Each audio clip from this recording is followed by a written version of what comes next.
선무당이 사람 잡는다라고 하는 말을 들어보셨을 것입니다. 그런데 이 사람 잡는 선무당보다 더 무서운 사람이 있습니다. 바로 반무당입니다. 구치소라고 하는 곳에 가면 아직 형이 확정되지 않은 사람들이 이렇게 임시로 수감되어져 있는 그 구치소를 가면요, 그곳에 반무당들이 참 많다고 합니다. 이 사람들이 그 죄에 대한 이야기를 듣고, 이 사람은 얼마나 받겠다, 뭐 이런 이야기를 해요. 그런데 그들이 그 사실들을 너무 참 잘 맞아요. 또 그렇게. 근데 그들이 그렇게 잘 맞추는 이유는요, 그들이 법을 잘 공부했기 때문이 아니고 경험 때문에 그렇습니다. 자신들이 경험을 붙여보니까 이런 죄는 이렇고 저런 죄는 저렇다 라고 하는 것을 아는 것이죠. 하지만 그 사람들은 선무당도 아니고 사실 반무당처럼 되어져서 사람들을 현혹하는 사람들이기도 하지요. 우리 신앙생활에도 이런 사람들이 있습니다. 그들은 어떻게 하면 하나님께 복을 받는지, 어떻게 하면 실패하는지 잘 알기 때문에 사람들에게 이런저런 조언들을 참 많이 합니다. 또 사람들에게 어떤 때는 본이 되기도 하지요. 그런데 정작 그 사람의 삶을 보면 전혀 예수님을 믿는 사람 같지가 않습니다. 바로 그것이 우리의 문제이겠죠. 또 왜 이것이 우리에게 그렇게 문제가 되어지는지 오늘 말씀을 통해서 확인해 보실 수 있기를 바라겠습니다. 가나안 시대 이스라엘의 역사를 우리가 6명의 소사사와 6명의 대사사의 이야기를 통해서 우리는 우리에게 말씀하실 때에 이 세대의 특징은 하나님을 알지 못하는 다른 세대라고 하는 것을 우리는 지금까지 17번에 걸쳐서 생각해 보았습니다. 이제 17장서부터 21장 마지막까지는 사사기의 결론이라고도 하고요, 때로는 부록이라고도 하는 부분을 이제 좀 살펴보려고 합니다. 사사기의 마지막 부분을 부록이라고 하는 그 이유는 두 가지 에피소드를 통해서 그 시대의 전반적인 시대상을 보여주고 있기 때문입니다. 그들이 얼마나 하나님을 알지 못했는지를 보여주고 있습니다만 삼손 이후의 이야기가 아닌 아마도 사사시대 초반에 있었던 이야기로 생각됩니다. 그들은 어떻게 하나님을 벗어나서 하나님의 백성이 그렇게 살았는지를 보여줄 뿐만 아니라 그럼에도 하나님께서는 그들과 함께 하셨는지, 어떻게 그토록 하나님을 벗어난 삶을 산 사람들에게 은혜를 주실 수 있었는지를 우리에게 보여주기도 할 것입니다. 우리는 하나님의 백성이 그렇게 살아야 했는지, 왜 아무도 그것을 가르쳐주지 않았는지를 묻기 전에 그들은 그의 삶이 잘못된 것이라고 전혀 생각하지 않았다는 것을 기억해야 됩니다. 자신들의 삶이 오히려 복을 받을 줄 생각했다라고 하는 것을 우리는 알아야 합니다. 시간이 지날수록 악하게 이 이스라엘 백성들의 사회적 부패와 사회적 분열은 사사들의 삶에서만 엿볼 수 있었던 것이 아니라 그 시대의 백성들의 사고방식과 삶의 자세를 통해서도 확연히 우리는 감지할 수 있을 것입니다. 오늘 이야기는 에브라임 산지의 미가라고 하는 사람에게 시작되어 18장 31절까지 연결된 이야기입니다. 어느 날 미가의 어머니가 아주 그냥 욕을 하면서 저주를 합니다. 자신에게 은 1,100개가 있었는데 누군가 그것을 훔쳐가 버렸습니다. 은 1,100개는 적은 금액이 아닙니다. 블레셋 방백들이 삼손을 잡으려고 드릴라에게 제안했던 금액이 1,100개입니다. 그러므로 이것은 동일한 금액, 적은 금액은 아니라는 것이죠. 아마도 미가의 어머니에게는 이 은 1,100개가 평생 안 먹고 안 쓰고 모은 것일지도 모릅니다. 흔히 그 이야기를, 그것을 누군가가 가져가 버렸으니, 도둑질해 갔으니 욕을 하는 게 당연한 거겠지요. 그런데 그 이야기를 듣고 있던 이 미가는 자신이 어머니의 그 돈을 훔쳐간 범인이라고 자수하면서 돈을 도로 어머니에게 돌려줍니다. 그러자 이 어머니가 저주하던 태도에서 180도 달라져서 아들을 축복합니다. 야, 우리 이 착한 아들 여호와께 복받기를 원하노라. 뭐 별로 착한 것 같지는 않습니다만 미가의 어머니는 돌려받은 은전 중에서 200개를 은장색에게 주어 한 신상을 만들게 합니다. 미가의 어머니가 신상을 만든 것은 미가의 집에 신당이 있었기 때문입니다. 미가는 자신의 집에 신당을 만들어서 각양 신상을 두었는데 그 중에는 주술사들이 점을 칠 때 사용하는 드라빔이라고 하는 것도 있었고요. 또 제사장이 있는 에봇도 있었습니다. 또 미가는 자신의 아들 중에 하나를 세워서 제사장으로 삼았다라고도 합니다.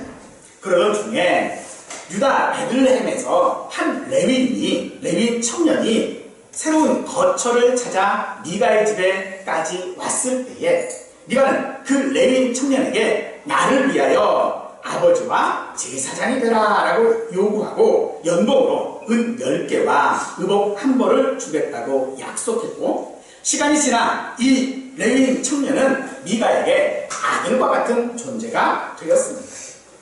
그때에 분배받은 땅을 차지하지 못하고 방황하던 단 지파의 정탐꾼들이 새로운 정착지를 찾아 가던 중에 미가의 집에 머물게 되었는데, 그때 미가의 집에 있는 이 청년이 에브라임 사람이 아니다라고 하는 것을 그의 말투를 통해서 알게 되어 정탐꾼들은 레위인 이 청년에게 미가의 집 제사장이 된 전후 사정을 듣고 자신들의 일이 잘 될 것인지를 묻습니다.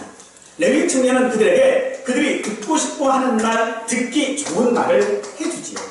그런데 그 말대로 이 단지파의 정탐꾼들은요, 라이스 땅을 발견하게 되는데 이곳은 염료도 없고 부족한 것도 없이 평온한 그런 곳이었습니다. 또 이곳은요, 주변 사람들과 산맥이 가로막혀져 있어서 잘 상종하지 않는 그런 곳이기도 했습니다.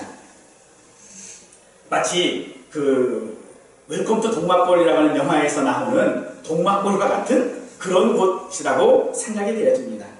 정탐꾼들은 자기 지파에게 돌아가 자신들이 재료 뽑아 분배받은 땅을 버리고 자신들이 보기에 좋은 이 라오스 땅 사람들을 무자비하게 살육하고 차지하게 됩니다. 그리고 그 땅의 이름을 라오스가 아니라 단이라고 바꿔버리죠. 라오스 땅을 차지하기 위해 가던 중에 이 정탐꾼들은 600명의 군사들과 미가의 집에 들게 되어지는데, 그리고 그 미가의 집에 있었던 신당에 있는 신상들을 빼앗고, 그리고 레위인 이 청년에게는 한 사람의 제사장보다 한 지파의 제사장이 되라 라고 하여 신상들과 그리고 제사장을 빼앗아 가버립니다. 그 이후에 바벨론 포로 때까지 이 레위인 청년의 자손들이 단지파의 제사장이 되었고, 미가의 신당에서 빼앗아온 이 신상들도 그때까지 있었다고 하는 것이 오늘 우리가 여기까지가 17장과 18장에 있는 첫 번째 에피소드입니다. 이 에피소드를 통하여서 하나님께서 하시고 싶은 말씀은 무엇이겠습니까? 그것은 그들이 행했던 모든 일은 복 받을 줄 알고 행했다라는 것입니다. 여러분 어떻게 생각하십니까? 이렇게 하면 복을 받을 수 있습니까? 오늘 이야기는 복을 받을 수 없다고 하는 것을 은연중에 말하고 있는 것입니다. 그런데 여러분, 그것을 말하고 있는 것들을 보면요, 참 놀라운 사실들이 하나 있어요.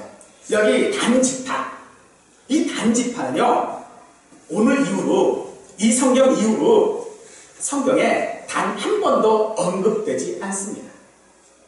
더군다나 요한계시록 가면요, 하나님의 선택하신 백성들에 대하여서 말씀하실 때에 인침을 받은 자 14만 4천 명을 말씀하시는 곳이 있어요. 그런데 그곳에 각 지파별로 몇 명이라고 쭉 지파별로 나열을 하고 있는데 그 중에 단지파는 없습니다. 단지파는 성경에서도 사라졌습니다. 그들이 라오스 땅을 점령하고 미가의 집에 있었던 신상을 가져오고 레위인의 제사장이었던 사람을 데려오고 그 후손들을 자기들의 제사장으로 삼았음에도 불구하고 왜 그들은 이 이스라엘의 역사 가운데서 사라져버리고 말았습니다. 여러분, 오늘 우리는 우리의 믿음 생활을 잘 하고 있는지를 점검해 보아야 합니다. 그 첫 번째는요, 성도라는 사실이, 내가 예수 그리스도를 믿는 이 성도라고 하는 이 사실이 복을 받을 수 있느냐 하는 것입니다. 미가가 신당을 만들어 신상을 섬기는 일과 미가의 어머니가 신상을 만든 일을 우리가 생각해 보십시다. 신당은 미가에게 있어서 일종의 사업입니다. 당시 성막은요, 실로라고 하는 곳에 있었는데 그곳까지 가지 못하는 사람들을 자기 집으로 불러들여서 이익을 얻었던 것으로서 하나님을 섬기는 것과는 상관이 없었습니다. 그 사실을 미가 자신도 신상과 제사장을 가져가는 이 반지파를 향하여서 나의 신, 나의 제사장이라고 하는 데서 알 수 있습니다. 또 미가의 어머니는 아들에게 돌려받은 이 은전을 하나님께 거룩히 구별하여 드리겠노라 했지만 실제로는요, 전부를 드린 것이 아니라 200개만 주었을 뿐 아니라 하나님의 성막이 있는 실로에 드리지 않고 그것을 자기 아들에게 주었습니다. 여호와께 거룩히 드리겠노라 라고 했지만은, 그리고 그 신상을 만들어서 자기 아들에게 주었다라고 하는 것은 그냥 하나님을 이름뿐인 하나님으로 알았다라는 것과 다를 바가 없을 것입니다. 신상을 만들어 자기 아들이 복받기를 원하는 이 어머니는 미가가 그 은전을 돌려준 것으로 복받기를 원했습니다. 그러나 어디에도 이 미가가 자기의 잘못에 대한 용서를 구하지 않고 있습니다. 율법에 의하면요, 그는 그의 어머니에게 자기가 가져간, 훔쳐간 그 돈의 20%를 더해서 배상해야 될 뿐만 아니라 성막에 가서, 성막에 있는 이 실로에 가서 제사장을 통하여서 속건제를 드려야 합니다. 그런데 하나님의 이 율법은 미가에 의해서 또 그의 어머니에 의해서 완전히 무시되어지고 있는 것입니다.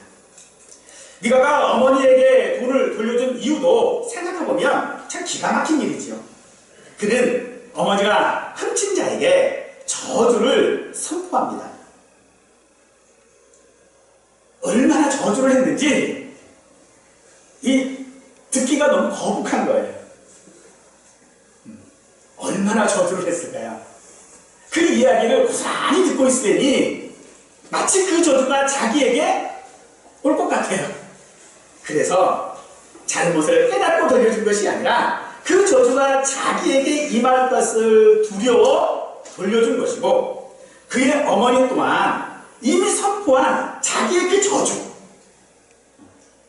아주 욕을 하면서 했던 이 저주가 자기 아들에게 임할 것을 두려워하여져서 즉시로 다시 복을 받을 수 있는 방법을 생각해낸 것이 사실은 신상을 만드는 것이었다는 것이죠. 단지파의 정탐꾼과 그리고 또 600명의 군사들이 미가의 신상과 제사장을 빼앗은 것을 생각해도 마찬가지입니다. 단지파에게 신상과 제사장이 왜 필요한가 생각해보면 오직 자신들의 그 영화, 자신들이 하나님께 분배받은 땅을 차지하지 못하고 실패한 이후에 라오스 땅을 발견했어요. 너무나도 좋은 땅이에요. 그 땅을 점지해준 제사장, 그 제사장이 자기들과 함께 있으면 자기들의 지파가 영원한 그런 영화를 누릴 것이다 라고 생각하기 때문입니다. 단지파가 미가가 만든 우상들과 제사장을 훔치고 납치하여 이스라엘 역사에서 사라지게 된 것을 보여주고 있지만, 사실 이 정탐꾼들은요, 자신들이 본 이 라오스 땅을 백성들에게 보고할 때에 이 제사장의 말을, 제사장이 너희가 순전히 가서 좋은 일을 만날 것이다 라고 하는 이 말을 하나님의 축복이라고 하고 있다는 것입니다. 또 이 미가라고 하는 이름의 뜻은요, 여호와와 같은 이가 누구냐라고 하는 것입니다. 그러나 미가는 하나님이 아닌 자신을 더 우위에 놓고 싶어 했습니다. 그래서 자신의 행동들이 복받는 일인지 아닌지 누가 알겠냐. 그러니 이것도 해보고 저것도 해보고 이 신한테도 빌고 저 신한테도 빌고 그 중에 어떤 신 하나라도 나한테 복을 주면 뭐 그게 장땡 아니겠냐. 복권이나 로또를 해보신 적이 있으신지는 모르겠습니다만은 그것을 하는 사람들의 생각과 이 미가의 생각이 별반 다르지 않다라는 것이죠. 하나님이 여러 신들 중 하나로 취급되다 보니 하나님의 명령과 규례가 준수될 특별한 이유가 없었을 뿐만 아니라 우상들을 만들고 훔치는 일도 꺼리지 않았던 것입니다. 우리가 점검해야 할 두 번째 신앙생활은요, 성도라는 삶을 살고 있느냐 하는 것입니다. 미가는 자기 아들을 제사장을 삼았습니다. 그런데 에브라임 지파 전체로 봤을 때에 뭔가 좀 부족해요. 제사장이라고 하는 그 격에 맞지 않는 것 같은 것을 그는 잘 알고 있었습니다. 그런데 레위, 그것도요, 모세의 손자가 자기에게 왔어요. 18장 마지막에서 보면 이 레위 청년이 모세의 손자요 게르손의 아들 요나단이라고 밝히고 있습니다.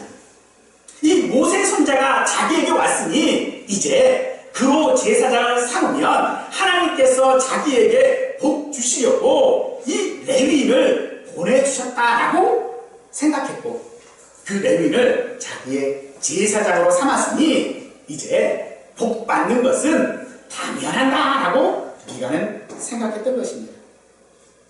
미가는 하나님께서 그의 백성들에게 요구하시고 공부하시는 가치관이나 세계관은 관심이 없습니다. 그의 유일한 관심사는 하나님을 이용하여 복을 받아내는 것이었고 신당과 신상을 만들어 숭배하는 것도 그런 관점에서 시작되었습니다. 이런 사고를 가진 미가에게 레위 청년은 하나의 행운을 가져다주는 부족과도 같은 것이었습니다. 오늘날 우리 주변에도 미가처럼 신앙생활에 임하는 사람들이 얼마나 많습니까마는 여러분 그런 사람이 아니기를 간절히 바라겠습니다. 모세의 손자 요나단도 마찬가지입니다.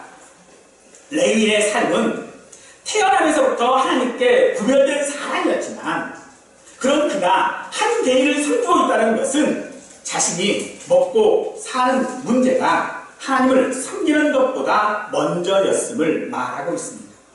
하지만 율법의 제사장은요, 레위인 중에 아론의 직계 후손만이 제사장이 될 수 있습니다. 본문에 등장하는 레위인이 청년은 모세의 손자요 게르솜의 아들로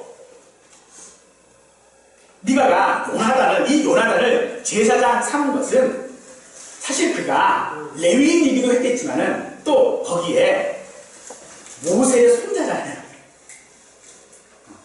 대단한 인물의 손자예요. 그런데 사실 미가는요, 그가 모세의 손자라고 하는 이유보다는 그 일을 하면 복받는 일이라고 생각했기 때문에 한 것이라는 것입니다. 이왕 제사장을 삼을 때에 그 제사장을 통하여서 하나님께서 복을 주신다면 아들을 제사장 삼는 것보다 레위인을 제사장 삼는 것이 더 나을 것이고 레위인 중에서도 아론의 직계 후손이 제사장이 되어지는 것이 마땅한 일이지만 사실 이스라엘 역사 가운데 아론보다 더 훌륭한 사람, 아론보다 더 영향력 있는 사람이 모세 아니겠습니까? 그런데 그 모세의 손자니 하나님께서 얼마나 복을 더 많이 주실까요?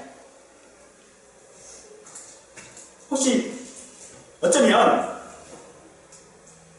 이 청년에게 더 큰 문제는요, 그가 사역하게 된 이 신당이라고 하는 곳이 하나님을 섬기는 곳이 아니라는 것입니다.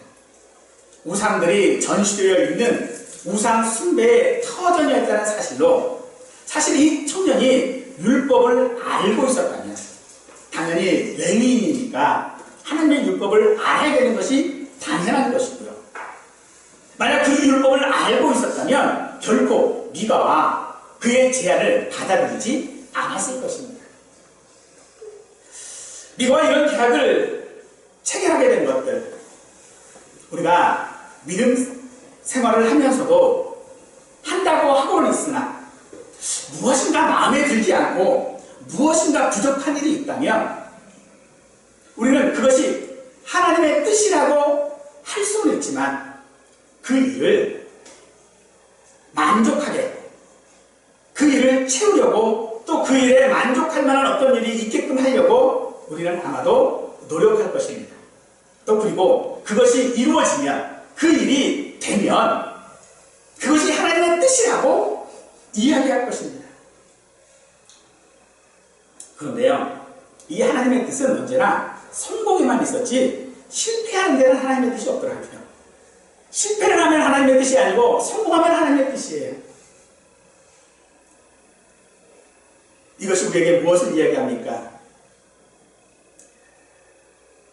이들이 가지고 있는 이 제약은 올바른 행동의 문제냐, 이것이 공평하냐라고 하는 문제들이 아니라 이 두 사람의 상호 이익을 위하여 체결된 것입니다. 요나단은 이 계약을 통해서 직업도 얻고 정기적인 수입도 얻고 숙식도 해결되어지고 살아가는 데 필요한 모든 것들을 공급받았습니다. 또 미가는요, 복에 대한 보장을 받았다라고 생각하는 것입니다. 단지파 사람들이 라오스 땅을 차지한 일을 생각해보아도 마찬가지입니다.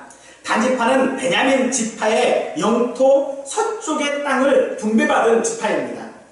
그런데 그 땅을 분배를 받았지만, 그래서 그 땅을 분배를 받았을 때에 이 이스라엘의 전체 지파가 해야 될 일들은 그 땅들을 차지하는 일들이었습니다. 그런데 이 단지파는요, 그 땅을 차지하는 데 실패합니다. 그리고 스스로 결론을 내리죠. 야, 그 땅은 말이야, 좋지 못한 땅이야. 그 땅은 우리에게 안 맞는 땅이야. 그러니 다른 땅을 찾자. 하지만 라오스 땅은, 그들이 발견했던 그 라오스 땅은 이 정탐꾼들의 표현대로 그 땅을 너희 손에 넘겨주셨습니다. 그들은 그것이 자기들의 기업이라고 생각했습니다. 하지만 그것은 하나님께서 그들에게 준 기업이 아니라는 것입니다. 기업이 무엇입니까? 기업은요, 있는 것을 말하는 것입니다. 이어지는 것을 우리가 기업이라고 말하는 것이거든요. 그런데 라오스 땅은 하나님께서 주신 기업이 아닙니다. 이 라오스 땅은요, 그들이 하나님께서 주신 땅이 아니었음에도 불구하고 그 땅을 가서 점령했습니다. 그 라오스 땅이 어떤 곳이었습니까? 그 라오스 땅은요, 이 산맥에 딱 둘러져 있어서 다른 곳과 교류가 없어요. 그리고 그 땅 사람들은요, 평안한 사람들이에요. 그러니까 평화로운 사람들이라는 것이죠. 이 이야기는 그들이 하나님 앞에 다른 가나안 민족들처럼 하나님 앞에 죄를 범하고 하나님의 멸망받기로 작정된 자들이 아니었을 수도 있다는 것이에요. 그런 그들을 가서 무참히 학살합니다. 그리고 그 땅을 차지하죠. 자기보다 힘없는 사람들, 자기보다 힘있는 사람들에게는 대항하지 못하고 자기보다 힘없는 사람들을 대항하여 그 땅을 차지한 것입니다. 그런데 우연히 그 땅을 보러 가기 이전에 이 미가의 집에 있었던 이 제사장, 그에게 듣고 싶은 말을 들었습니다. 그리고 그 땅을 발견하게 되죠.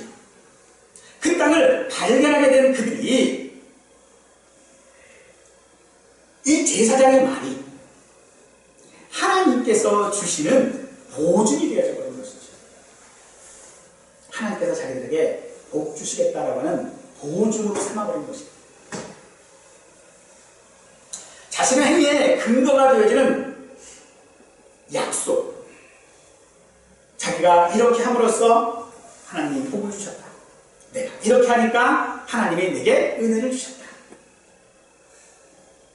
그래서 자기의 그 행동이 믿음의 보증이 되어져 있다는 것입니다. 우리의 성도의 삶이 내 삶에, 내 행동에 그것이 내 믿음의 보증이 되어지는 것이 아니라는 것입니다. 내 믿음의 보증은요, 오직 성령이신 줄 믿으시기 바랍니다. 아멘. 내 믿음의 보증은 하나님이신 줄 믿으시기 바랍니다. 아멘. 하나님께서 나를 택하시고 내게 은혜를 주셨고 나로 예수 믿는 자가 되게 하셨습니다. 아멘. 그것이 오늘 우리의 삶이어야 하는 것입니다. 그런데 이들은요, 내가 기도했으니, 내가 내 모든 시간들을 헌신하였으니 당연히 하나님은 내게 복 주셔야 할 이유들을 만들어내는 것입니다. 그럼에도 불구하고 하나님은요, 그렇게 자기 멋대로 하는 이 백성들에게 생사화복을 여전히 주관하고 계십니다. 미가의 어머니나 단지파의 정탐꾼이나 이 한 레위인 청년이나 복 받을 줄 아는 그 기준이 무엇인지를 생각해 보시면 그것은 오직 자기 자신이고 자기의 생각입니다.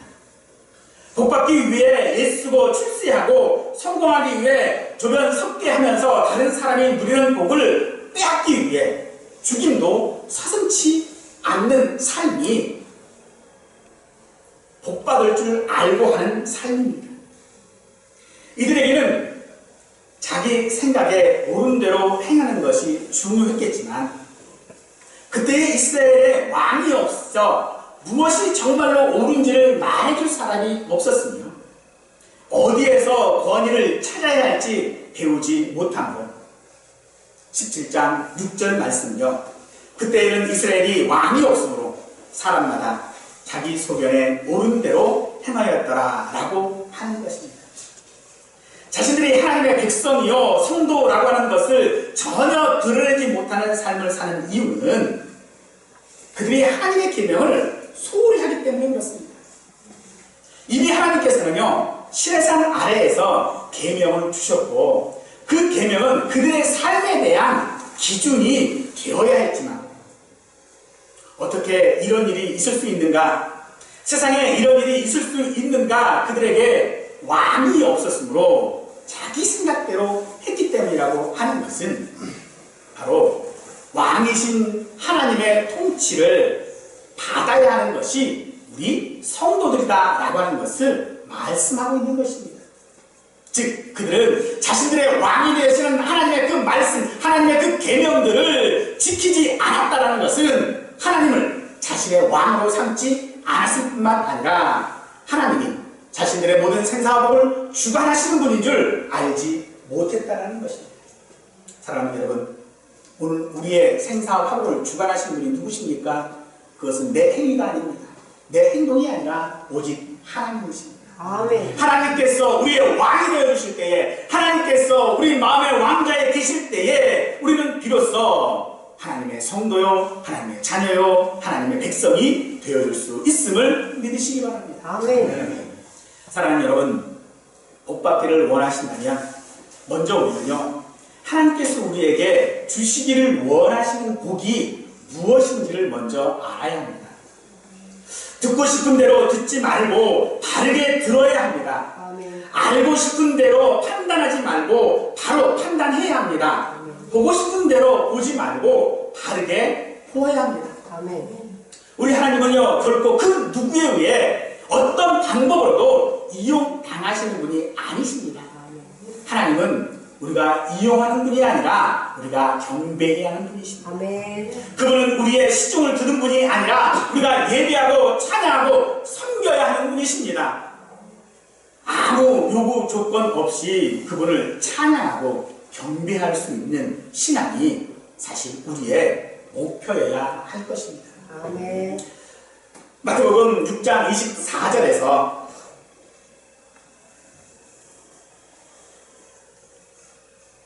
한 사람이 두 주인을 섬기지 못할 것이니 혹 이를 미워하고 저를 사랑하거나 혹 이를 중히 여기고 저를 중히 여기냐 너희가 하나님과 재물을 겸하여 섬기지 못하니라 라고 예수님이 말씀하셨습니다. 그러나 우리는 복받기 위하여 내가 원하는 복을 줄 수 있다고 생각하는 무엇이나 하나님과 겸하여 섬기려 한다라고 말씀하시면서 예수님은 그것은 불가능한 것이다 라고 말씀하시는 것이죠. 여러분들은 하나님을 옆자리에 모셔놓고 함께 섬기는 것이 없습니까? 그것이 바로 혼합주의 신앙이며 네가의 가정이 범한 것과 동일한 잘못을 범하는 것입니다. 여러분들은 누구도 이런 잘못을 범하지 않기를 바랍니다. 사람이 하나님의 말씀을 떠나 행하면 자기 보기에는 바른 길을 갈지라도요 필경은 사망의 길로 행하기 마련입니다. 겸하여 같이 함께 일석이조 할 수 있다고 하는 것은 복받을 줄 알고 행하는 행동이겠지만은 단지파처럼 역사에서 사라질 수도 있는 일이라는 것입니다. 이제 복 주실 줄 알고 했던 모든 생각과 삶의 방식들을 하나님의 말씀 앞에 우리의 고집을 내려놓아야 합니다. 복을 받을 복이 아니라 사실 우리는 받은 복을 세워보고 감사하기를 축원합니다. 받은 복을 감사하는 자녀에게 하나님께서는 더 많은 것을 맡기시고 더 많은 은혜를 주신다는 것을 믿으시고 다른 믿음을 가지고 하나님을 믿는 우리 모두가 되시기를 간절히 축원하겠습니다.